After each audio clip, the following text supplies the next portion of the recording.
지난 한 주간 동안 받은 은혜와 깨달음으로 이 세상을 어떻게 살아야 할지 기도하시면서 잘 살아내셨으리라 믿습니다. 내가 하나님의 사람으로서 또 한 그리스도인으로서 어떻게 살아야 할지 늘 주께 묻고 말씀대로 순종하며 사는 것이 또한 오늘 설교 제목처럼 그리스도인으로 잘 사는 방법 중에 하나가 아닐까 합니다. 오늘 디모데전서는 바울이 그가 사역했던 에베소 교회를 이어 사역하고 있던 디모데에게 목회적 권면을 담아 보낸 편지입니다. 바울은 이 편지를 통해 에베소 교회에 무엇보다 위협이 되었던 이단, 영지주의와 율법주의를 경계하고 오직 복음 위에 교회를 든든히 세울 것을 권면하고 있습니다. 또한 교회를 어떻게 굳건히 세울 수 있는지, 목회자는 어떤 역할을 감당해야 하는지를 차근차근 권면합니다. 디모데전서는 오늘까지 목회 서신이라 불리며 교회와 목회자를 위해 좋은 안내서가 되고 있기도 하지요. 그래서 목회 서신이라고 이야기를 하니까 어떤 성도님들은 그렇게 말씀을 하세요. 목회 서신이면 목회자가 봐야 되는 필독서 아닙니까? 바울이 교회와 목회 서신으로 목회자들에게 보낸 내용이라고 한다면 성도들이 그걸 보고 함께 주의 뜻을 따라가고 그것대로 살기를 노력하는 교회로서의 역할을 잘 감당해 낸다면 그보다 더 좋은 방법은 어디 있겠습니까?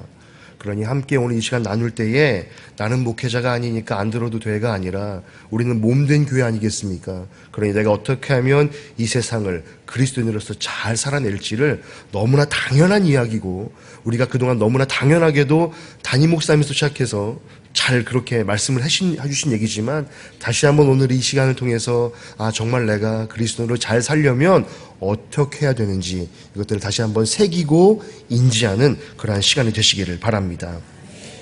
바울은 오늘 이 본문 말씀을 통해서 이제 말씀을 마무리하고자 합니다.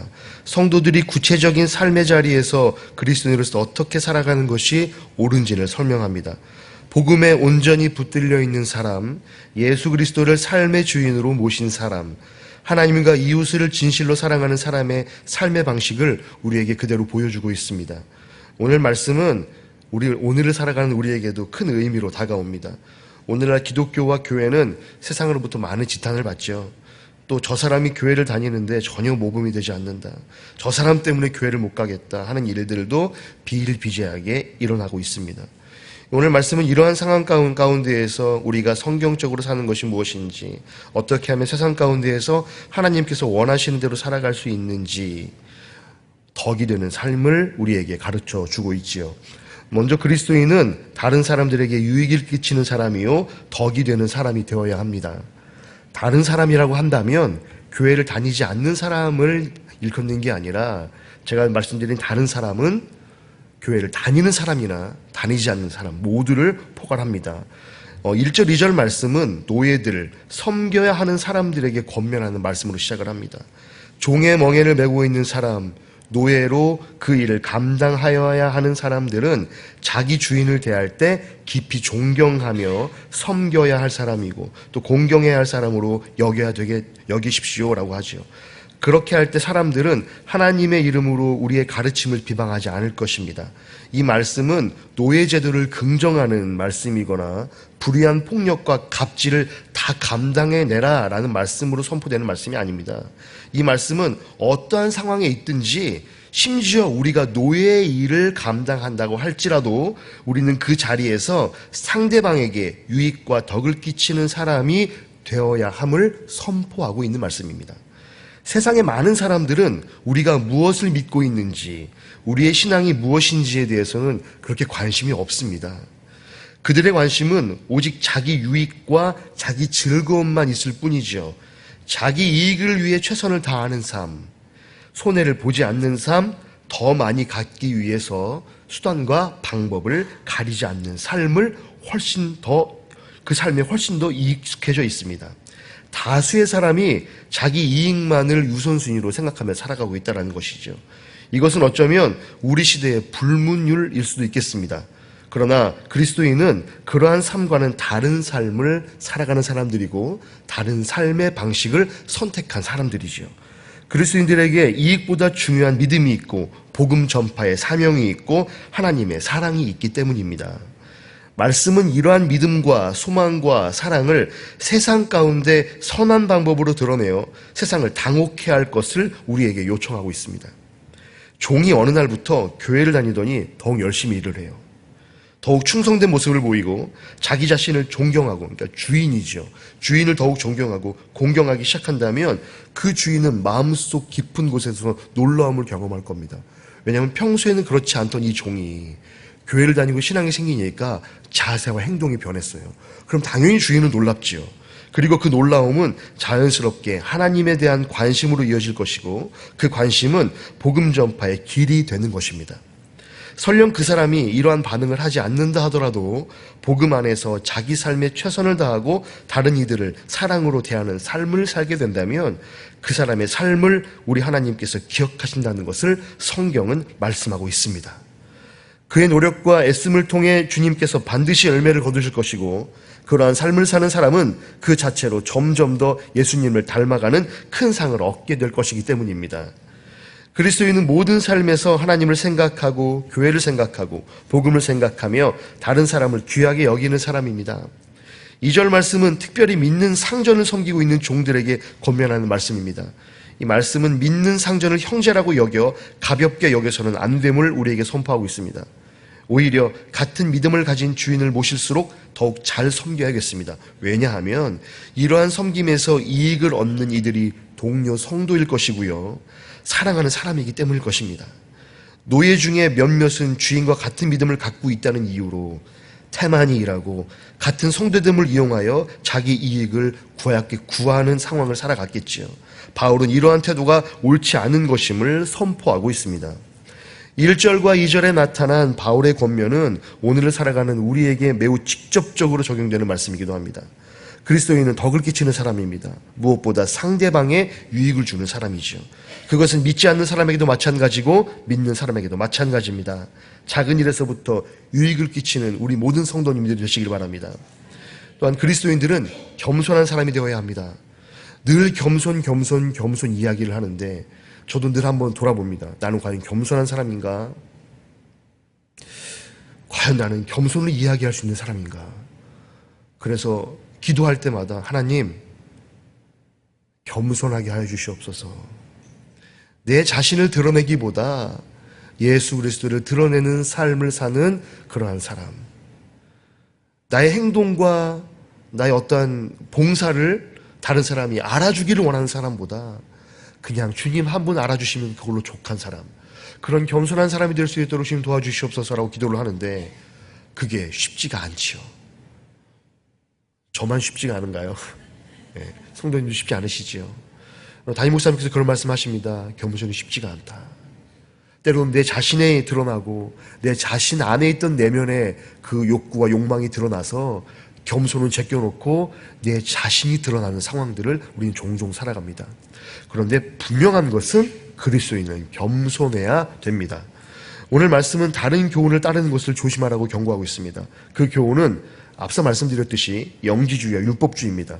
이 두 교훈의 공통된 특징은 교만하다라는 것이죠. 영지주의는 영적인 지혜를 깨달았다는 교만함이고요, 율법주의는 신앙적 열심이 있다는 교만함이었습니다. 그러나 아무리 깊은 지혜가 있어도, 아무리 열정적인 신앙이 있어도 그 안에 교만함이 있다면 그것은 예수 그리스도로부터 나온 것이 아니라는 것을 우리는 알아야겠습니다. 우리 주님의 십자가의 길은 순종의 길, 겸손의 길이기 때문이죠. 다른 교훈에 빠진 사람들은 세상의 눈으로 보기에 거룩해 보이고 위대해 보일 수 있을지 모르지만 그것은 주님과 거꾸로 가는 길입니다. 이처럼 교만한 신앙에 빠진 사람은 정작 예수 그리스도의 복음을 알지 못합니다. 예수 그리스도의 순종, 자기 비움, 헌신, 사랑, 그 깊이를 깨닫지 못한다는 것이죠. 4절 말씀은 그러한 사람은 교만해져서 아무것도 알지 못하는 자라고 선포합니다. 모든 것을 아는 것처럼 보여도 정작 예수님을 모르기 때문입니다. 이러한 사람은 자기 지혜를 드러내고 자기 열심을 자랑하기 급합니다. 다른 사람과 논쟁하고 말다툼하기를 좋아하고요, 그것을 통해 자기 지혜를 뽐내고 싶어합니다. 자기 열심을 자랑하고 싶어하기 때문이죠. 이들은 자기보다 나아 보이는 사람이 있으면 질투하고 다투기까지 합니다. 그를 깎아내리고 그를 해치려는 악한 생각까지 하게 되죠. 마음이 점점 부패해지고 정작 중요한 진리를 잃어버려 경건을 자기 이익의 수단으로 생각하고 맙니다. 능숙한 종교인이지만 예수님과는 상관없는 비신앙인과 차라리 어떻게 보면 비신앙이 나을 수도 있습니다. 능숙한 종교인이지만 예수님이 완전히 결여된 사람이라는 거죠. 우리는 이런 것들을 경계해야 합니다. 교회와 성도에 관하여 말을 많이 하는 것, 신앙과 교리에 관하여 자기 생각을 늘어놓는 것, 자기 신앙의 연륜과 경륜을 자랑하고 자기 열심을 드러내는 것, 우리는 이런 것들을 항상 경계하고 조심해야겠습니다. 아주 미묘한 것인데요. 그 영적 구분을 섬세하게 해야 우리는 그리스도인으로서 살아남을 수가 있다는 거죠. 우리가 주님을 더욱 사랑하고 교회를 사랑하고 말씀을 사랑하면 그 사랑 위에 힘입어서 고백과 나눔이 늘어납니다. 심지어 때때로 비판적인 생각을 이야기하기도 하지만 그 바탕에 사랑이 있다면 이것은 우리 자신을 더욱 성숙하게 만드는 도구가 됩니다. 예수 그리스도께서 우리에게 하신 그 사랑을 기억하고 우리는 우리 곁에 있느니 함께하는 성도, 주님의 몸된 교회를 주님과 같이 사랑해야겠습니다. 그리고 그리스도인들은 자족하는 사람이 되어야 합니다. 경건, 곧 주님을 바라보는 데 있어서 자족은 매우 큰 도움을 줍니다. 말씀은 우리 인생의 본질에 관하여 말씀을 하고 있습니다. 우리는 이 세상에 태어날 때 아무것도 가지고 오지 않았죠. 그리고 갈 때도 아무것도 가지고 갈 수 없습니다. 저는 그 불교 용어 중에 공술의 공수거라는 단어를 좀 좋아하는데요. 그게 불교 용어가 아니에요. 사실은 기독교에서 파생된 거로 저는 생각을 합니다. 빈몸으로 왔다 빈몸으로 가니 사람이 욕심을 부려봐야 무슨 의미가 있겠습니까?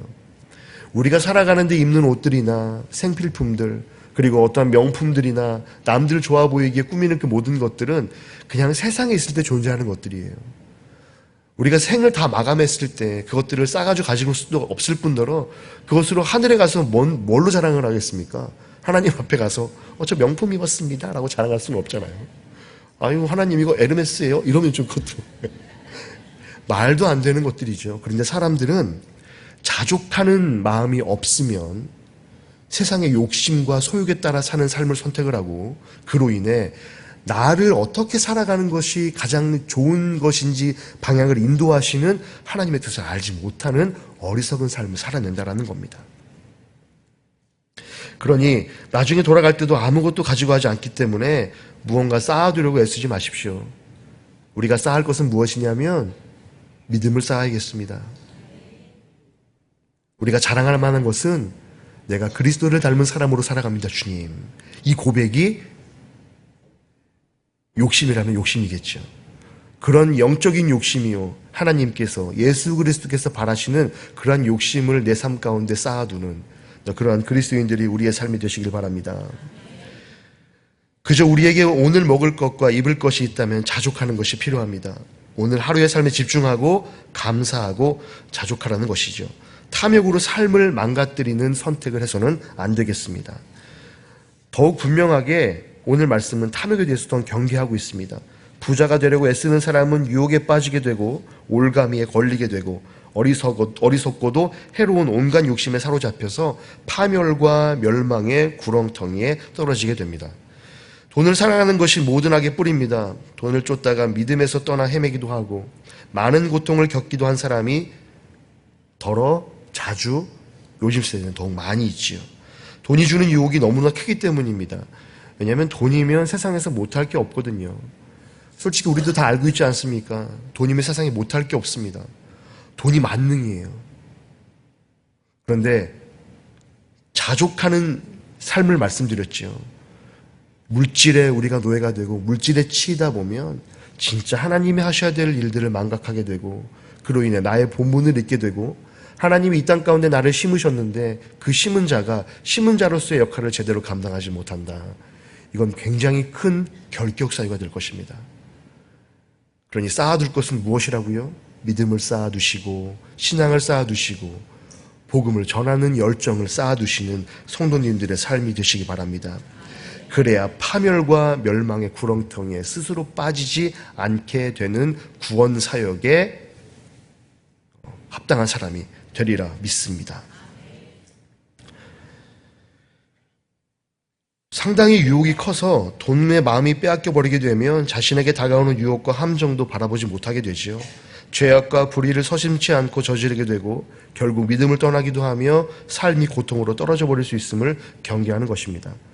그러나 다른 한편으로 기억해야 하는 것이 있습니다. 자족하는 삶을 자칫 잘못 오해하면 나태한 삶으로 빠질 수 있어요. 이만큼 먹고 입으면 됐지 더 돈 벌려 가는 것은 죄악이야. 이렇게 하면 나태한 삶을 살게 되는 것입니다.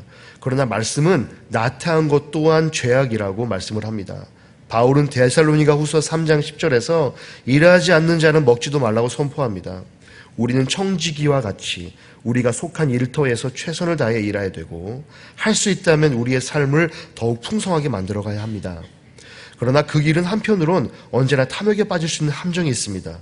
그렇기에 그리스도인은 이러한 두 절벽을 경계하며 좌로나 우로나 치우치지 않고 주님께 주목하며 살아야겠습니다.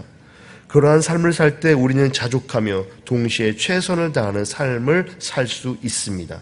이를 위해 우리에게 필요한 것은 매일매일 경건의 삶입니다.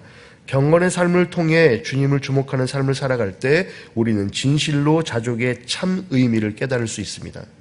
오늘 일용할 양식에 감사하고 이 모든 것을 주신 주님께서 주셨음을 기억하고 그 기억 위에서 오늘 하루도 주님을 위해 최선을 다하는 삶을 살아내는 것입니다.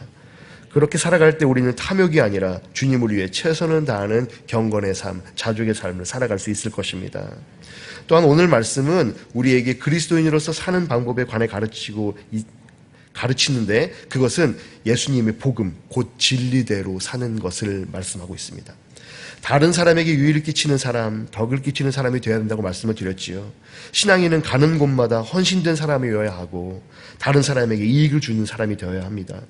베푸는 사람이 되어야 합니다. 사람들은 자신의 것을 나누는 사람을 볼 때 예수님을 바라보게 돼요. 더구나 우리 그리스도인들이 다른 사람을 위해서 살아가는 모습을 볼 때 나를 통해, 기독교인을 통해, 그리스도인을 통해 나는 저 사람을 통해 예수님이 보인다. 그래, 믿는 사람이라고 한다면 저런 모습으로 살아가야 되지 않겠냐. 저런 사람의 모습이라면 교회가 희망이 있고 교회에 희망이 있다면 아직 세상 가운데에 큰 희망과 소망이 있다라고 우리는 볼 수 있습니다. 우리는 겸손한 사람이 되어야 합니다. 교만한 사람의 종교적 지식이나 신학적 열심은 자기를 높이는 데 사용될 뿐입니다. 그리스도인은 그리스도인의 겸손한 사랑을 닮아가는 사람입니다. 우리는 예수님의 사랑을 깊이 바라봄으로써 그 겸손한 사랑으로 예수의 향기를 나누는 성도가 되어야겠습니다. 탐욕을 멀리하고 자족하는 사람이 되어야 합니다. 다만 이것은 나태함을 뜻하는 것이 아닙니다. 우리는 늘 주님을 주목하고 주님과 더불어 살아가야 합니다. 그때 우리는 우리의 삶 가운데 우리에게 공급하시는 주님을 바라보게 되고 주님께 대한 감사와 자족, 나아가 주님을 위한 헌신의 삶을 살아가게 됩니다. 주님은 이러한 사람을 통해 열매를 맺어 가십니다. 그리고 우리 그리스도인들은 때때로 열매는 없고 잎만 무성한 나무처럼 살아갈 때가 있습니다. 그러나 우리가 예수님을 굳게 붙들고 살아간다면 우리는 이 땅 가운데 알찬 열매를 나누어주는 큰 나무가 될 것입니다. 큰 나무가 주변에 좋은 영향을 주듯이 내가 그런 큰 나무로서, 그런 그리스도인으로서 사는 것이 오늘 설교 제목처럼 그리스도인으로 잘 살려면 이렇게 사는 것이 하나님이 원하시는 방법일 테고, 그런 방법으로 살아갔을 때 우리가 구원 앞에 당당하게 설 수 있지 않을까 합니다. 오늘도, 내일도, 오늘 이번 한 주간도 그런 고민과 은혜로 살아가시는 우리 성도님들의 모든 삶 되시기를 주님의 이름으로 축복합니다. 기도하겠습니다.